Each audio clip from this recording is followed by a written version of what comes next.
저는 결혼 10년 차에 이혼을 하고 8살 딸아이를 하나 둔 여자입니다. 지금 저는 저희 엄마를 하늘나라로 떠나보내게 된 지 몇 달밖에 지나지 않았습니다. 그래서인지 하루하루 제정신으로 버티기가 참 힘들더군요. 제가 힘들었을 때 누구보다 힘이 되어 주었고 저희 버팀목이자 친구이자 인생 선배였던 엄마가 너무 그립습니다. 평생을 저희에게 주시기만 하시고 돌려드릴 수도 없는 지금 제 상황이 너무 괴롭네요. 부모님은 저와 남동생을 키우시는 동안 아빠와 함께 새벽같이 식당에 나가 식재료를 손질하시고 음식을 준비하시느라 여행 한번 마음 편히 갔다 오신 적이 없었습니다. 그래서 지금까지 고생 많으셨다고 여행 한번 갔다 오시라고 몇 달 며칠을 설득했었습니다. 그렇게 결국 저의 성화에 못 이겨 알았다고 하시더라고요. 그렇게 엄마가 돌아가신 날은 아빠랑 엄마의 여행을 일주일 앞둔 상태였습니다. 엄마가 돌아가신 당일은 여느 날과 같이 다름없이 새벽같이 식당에 나가 식재료를 손질하고 계셨다고 해요. 그러던 중 엄마가 주방에서 가져올 곳이 있다고 하며 일어나셨다고 합니다. 아빠는 그냥 알겠다고 하셨고 엄마를 기다리면서 식재료를 손질하는데 갑자기 주방에서 쿵 하는 소리가 났다고 해요. 큰 소리에 놀란 아빠가 주방으로 바로 달려갔지만 이미 엄마는 쓰러져 있는 상태였고 급하게 구급차를 불러 병원을 가게 되었다고 합니다. 바로 병원에 도착했지만 엄마는 이틀간 눈도 뜨지 못하시다가 제가 도착해서 엄마 나왔어 라고 하며 손을 잡으니 그때서야 숨을 거두셨습니다. 제가 살아가야 하는 삶에 치여 바쁘다는 핑계를 대면서 평생을 고생하신 부모님 챙겨드리지 못했거든요. 제 목소리를 듣고 난 후 심장이 멈춘 엄마의 모습을 보니 이렇게 못된 저도 자식이라고 제가 올 때까지 기다리시고 돌아가셨다는 생각이 들더군요. 그 모습을 보고 나니 더 일찍 엄마를 찾아뵙지 못하고 같이 있지 못했다는 생각에 미쳐버릴 것 같더라고요. 화장을 하기 전 엄마의 모습을 봤는데 어느새 더 늙은 건지 제가 보지 못한 주름이 늘어있고 손은 여기저기 터져 갈라져 있더라고요. 진작에 엄마의 손 한 번 더 잡아드리고 안아드리면서 사랑한다고 얘기할 걸 너무 후회가 되더군요. 그리고 평생 고생만 하시다가 여행 날짜 일주일 남겨두시고 떠나버린 저희 엄마가 너무 안쓰러웠습니다. 유품 정리를 하려고 간 부모님의 집에는 여행을 위해 미리 싸놓은 짐이 있더라고요. 그 안에는 새 옷들과 모자가 있더군요. 저와 남동생에게 티는 내지 않으셨지만 여행을 많이 기대하신 것 같았어요. 지금이라도 엄마에게 전화가 와서 딸 뭐해? 서연이는 학교 갔어? 라고 할 것만 같은데 이제 다시는 그럴 수 없다는 사실이 믿을 수가 없습니다. 꿈에서라도 엄마의 목소리를 듣고 싶을 정도로 너무 그립고 말할 수 없을 만큼 슬프네요. 저의 시어머니에 대해 말을 해보자면 저는 결혼 후 단 한 번도 시어머니의 사랑을 받아본 적이 없습니다. 남편에게는 위에 형 하나와 여동생이 하나 있습니다. 아주버님은 15년 전 형님과 결혼하셨고 형님도 시어머니랑 그렇게 사이가 좋지 않아 그냥 부딪히지만 말자라는 마인드이신 것 같더라고요. 그리고 남편의 여동생인 아가씨는 조금 얄미운 편이에요. 시어머니가 저를 혼내면 옆에서 맞장구 치는 얄미운 타입이라고 할까요?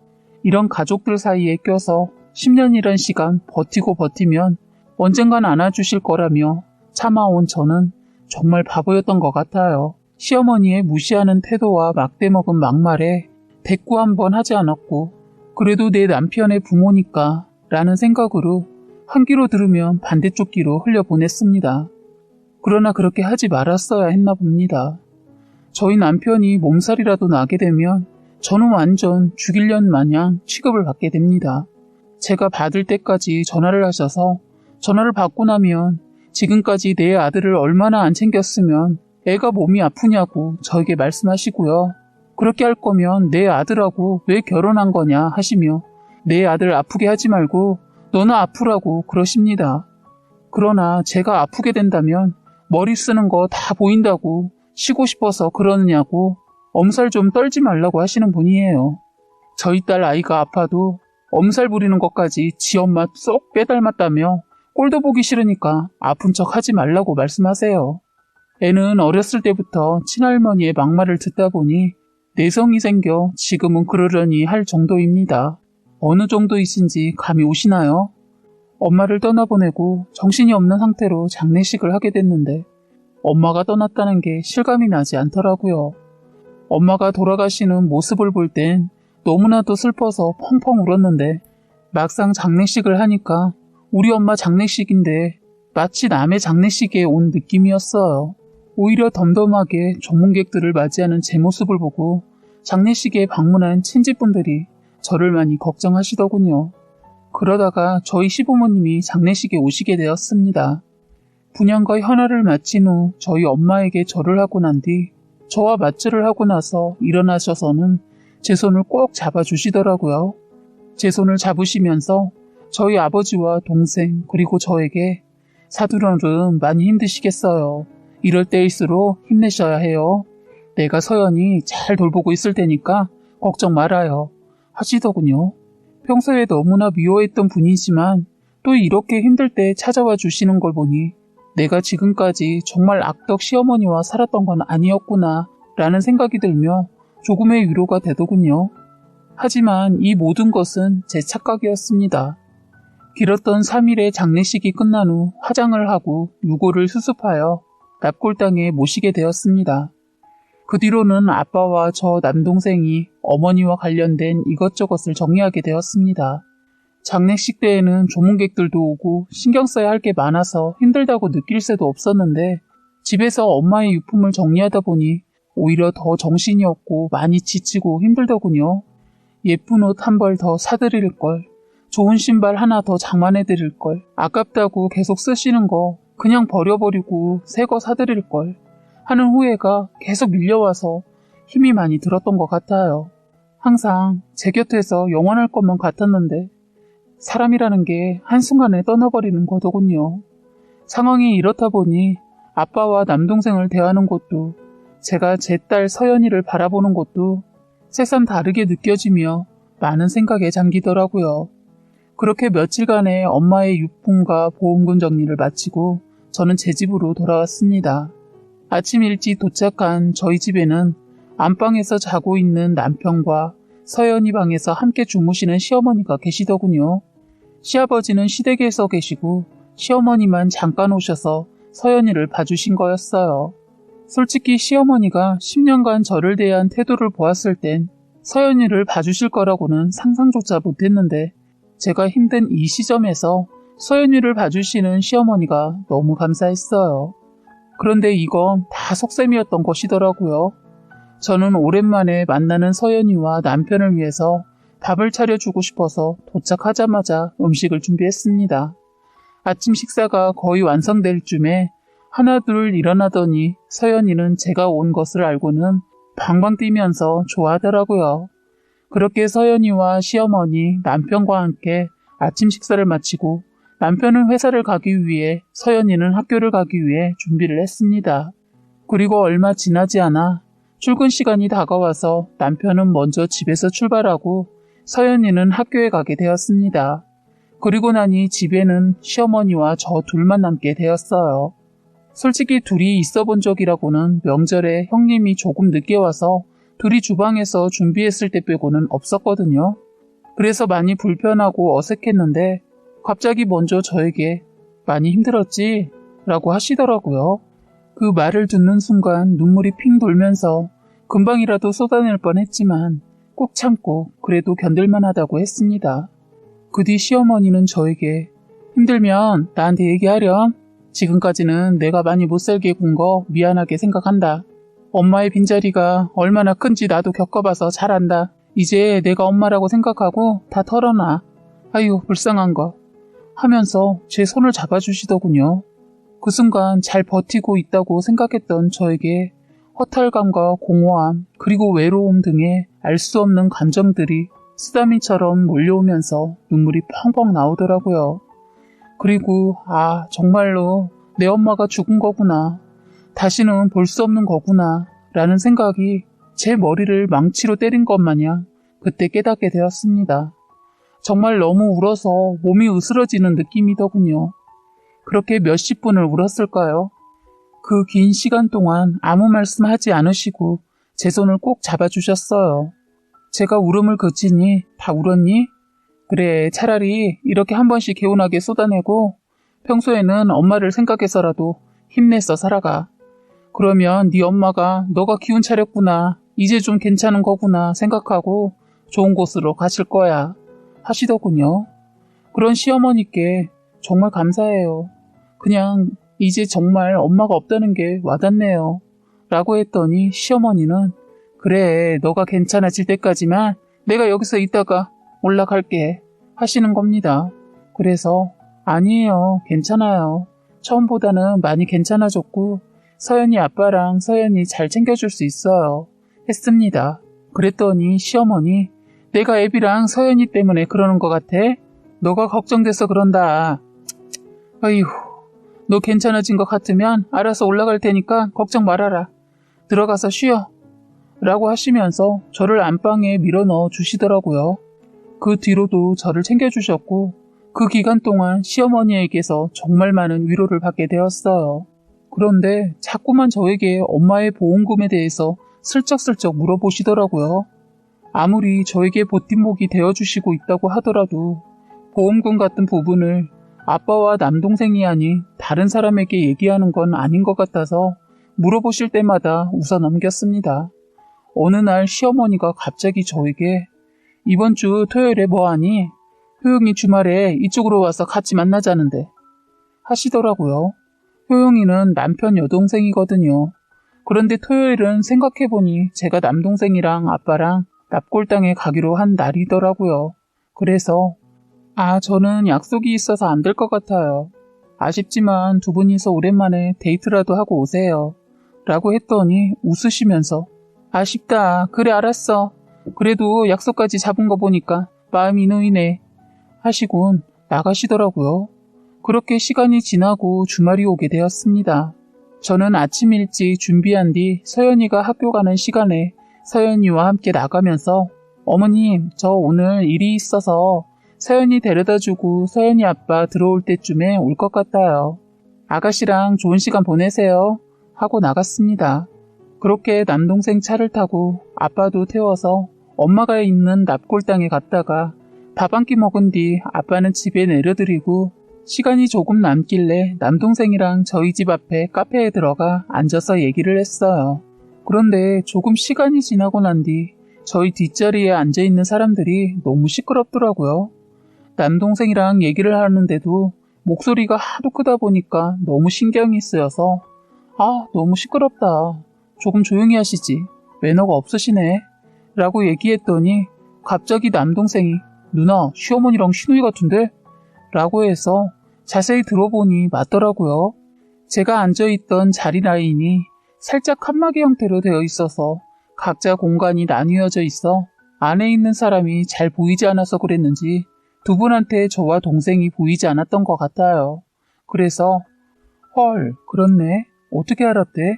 라고 했더니 동생이 인사해야 하는 거 아니야? 라고 물어보더라고요. 그런데 굳이 인사를 하면 두 분이 오랜만에 데이트하는데 끼는 느낌이라 괜찮아. 어차피 우리인 줄 모르실 거야. 그리고 두 분 오랜만에 만나시는 거라 오히려 우리 있는 거 아시면 불편해하실걸? 하고 그냥 자리에 앉아 있었어요. 그런데 갑자기 그 테이블에서 제 얘기가 나오더라고요. 아가씨가 엄마 언제까지 거기에서 있을 거야? 그냥 빨리 집에 들어가. 늙어가지고 엄마도 힘든데 애를 왜 봐줘? 했더니 시어머니가 야, 그래도 네 오빠 아내가 힘들 때인데 가족이는 우리가 도와줘야지. 아니니? 라고 하시는 말을 듣고는 시어머니가 정말 이제 제 생각을 해주시는구나 생각을 했습니다. 그런데 그 뒤로 이어지는 말이 가족이면 보험금도 좀 나눠받아야지. 엄마가 얘기했잖아. 힘들 때 좀 살살 굴려주면 돈 좀 뱉어줄걸?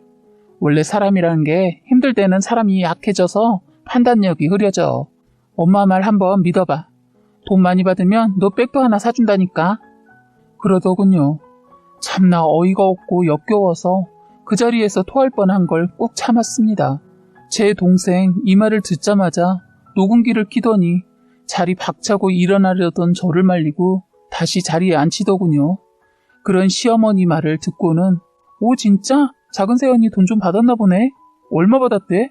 하면서 시어머니에게 물어보더라고요. 몰라. 쉽게 말을 안 해주네. 조금만 더 기다리면 다 얘기해 줄 것 같아. 엄마가 지금 살살 굴려보는 중이니까 조금만 기다려봐. 걔네 집 부모가 워낙에 애들 생각하는 거 유별났잖아.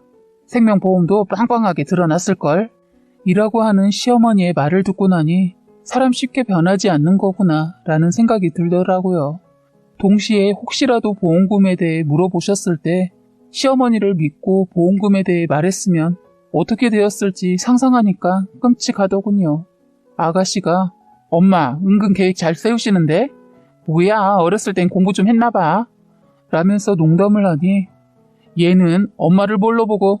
라고 맞받아치더라고요.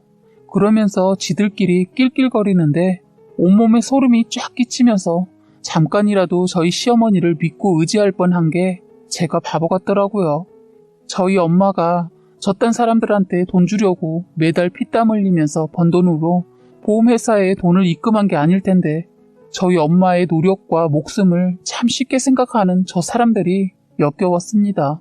마치 저희 엄마가 빨리 돌아가시길 바랬던 사람들 같더군요. 그래서 저는 제 자리에서 일어나 제 컵에 있던 차가운 커피를 시누이 얼굴과 시어머니 얼굴에 사이좋게 나누어 뿌려주었습니다. 두 사람은 갑자기 일어난 그 상황에 황당해하며 상황 파악을 하느라 정신이 없어 보였고 저와 남동생은 이 둘이 하는 모든 얘기를 듣고 매우 화가 난 상태였어요. 솔직히 눈에 보이는 모든 물건들을 집어던지고 머리채를 잡고 싶었지만 차마 공공장소에서 그럴 순 없을 것 같아 커피를 얼굴에 부은 것이었습니다. 저는 뭐 어쩌고 저째? 너네가 뭔데 우리 엄마 보험금을 받네 마네야? 사람이 쉽게 변하지 않는다더니 참 옛날 사람들 말 하나 틀린 거 없는 것 같다. 난 또 정말로 당신이 나를 위해서 생각해주고 위로해주는 줄 알았네. 어떻게 둘 다 그렇게 똑같이 쌍년일 수가 있어? 머릿속에 뇌가 아니라 우동사리만 가득한 것 같네. 오늘 당신네들이 짓거린 말들 평생 잊지 않고 죽을 때까지 너네 둘 저주할 거야. 알아? 그리고 너, 네 앞에 있는 엄마 죽었을 때도 그렇게 나오나 보자. 아참, 사랑 가는 건 순서 없다고 하니까 네 애미보다 네가 먼저 갈 수도 있겠다. 그치? 라고 하는데 말하는 동안 몸과 손이 벌벌 떨리는 게 보였는지 남동생이 갑자기 저를 자신의 뒤로 보내면서 제 말을 끊고 자기가 말을 하더라고요. 안녕하세요, 사돈어른. 저 기억하시죠? 지금까지 하신 말씀들 저희가 모두 녹음했고 억울하다, 말도 안 된다, 뭐 이런 말씀 안 하셨으면 하네요. 누나랑 서연이는 저희 집에서 데려가고 매형한테는 제가 연락해 드릴 테니까 두 분 다 각자 집으로 돌아가셨으면 좋겠습니다. 그럼 저희는 이만 가볼게요. 그리고 다시는 뵙지 않았으면 합니다. 하고는 저의 손목을 잡고는 카페에서 나서더라고요. 시어머니와 시누이는 자기들이 한 말이 있어서인지 그냥 고개를 숙이곤 가만히 저희 말을 듣고 있더군요. 그렇게 카페에서 나와 남동생의 차를 타고 나니 긴장이 풀리면서 눈물 콧물이 다 나오고 온몸에 경련이라도 온 듯 벌벌 떨리더군요. 그런 제 손을 남동생은 꼭 잡아주면서 제가 진정될 때까지 기다려주더라고요. 서연이 학원 끝나는 시간까지 기다리다가 학원이 끝난 서연이를 차에 태우고 친정집으로 가게 되었습니다. 서연이가 제 눈앞에 보이니까 이럴 때일수록 정신을 차려야 한다는 생각이 들면서 눈물이 멈추더군요. 그래도 애는 제가 운 걸 알았는지 엄마 울었어? 엄마 아직도 하늘나라에 간 할머니가 그리워? 울지 마. 그러면 서연이도 슬프잖아. 서연이는 엄마가 안 아팠으면 좋겠어. 라고 하면서 저를 꼭 안아주더라고요. 그런 서연이의 모습을 보면서 참 딸 하나 잘 키웠구나. 내가 애 앞에서 무너지는 모습을 보이지 말아야지 라는 생각이 퍼뜩 들더군요. 그렇게 정신을 차리고 아이에게 왜 지금 할아버지 집에 와 있는 건지 얼마나 있다가 갈 건지 조금의 설명을 해주는 동안 남동생은 녹음된 파일을 저에게 보내주곤 누나 일이니까 매형한테 보낼지 말지는 누나가 선택해 라고 해주더라고요. 저는 많이 고민하다가 남편에게 녹음된 파일을 보내주었습니다. 1시간 정도 지나니 남편에게 전화가 오더군요. 전화를 받으니 남편이 진짜요? 라고 물어보더라고요. 그래서 나 당신이랑 이혼하고 싶어 라고 했습니다. 그랬더니 긴 정적이 이어지더니 남편은 저에게 그래, 지난 10년간 많이 힘들었지. 어머님 돌아가시고 난 뒤에 내가 큰 힘이 돼주지 못해서 미안해. 남편이면 옆에서 버팀목이 되어줬어야 하는데 내가 그 역할을 제대로 하지 못해서 이런 상황이 만들어진 것 같네. 엄마랑 효영이한테는 내가 알아서 잘 말할게. 라고 하더라고요. 남편의 이런 태도를 보고 내가 이 사람을 이래서 좋아했던 것이지 라는 게 새삼 다시 떠올랐지만 지옥 같았던 10년의 시집살이와 아까 있었던 일을 생각하면 더 이상 이 사람과 함께할 수 없을 것 같더라고요. 그래서 남편에게 저는 고마워, 이해해줘서. 그래도 지금까지 당신과 함께 살면서 당신 때문에 마음이 크게 아프지는 않았던 것 같아. 이혼할 때 보자, 끊어. 하고는 전화를 끊었어요. 그렇게 저희는 갈라서게 되었고 이혼도 합의 이혼으로 깔끔하게 끝나게 되었습니다. 남의 아픔을 이용하여 이득을 취하려고 했던 저희 시어머니가 참 많이 믿고 화가 나요. 그래도 엄마의 빈자리로 힘들었던 그때 저희 곁에서 가짜로라도 위로해 주신 게 저에겐 그래도 버팀목이 될 수 있었던 것 같아요. 지금은 제 딸 서연이와 아빠, 남동생 이렇게 4가족을 보면서 살아가고 있습니다. 우리 엄마는 뭐가 그렇게 급해서 벌써 떠난 건지 참 섭섭하지만 하늘에서 지켜본다고 생각하면 이따금 힘이 나더라고요.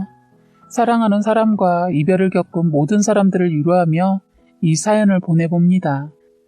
지금까지 여러분들의 소중한 사연을 읽어드리는 해바라기 사연방이었습니다. 구독과 좋아요, 알림 설정 부탁드리겠습니다.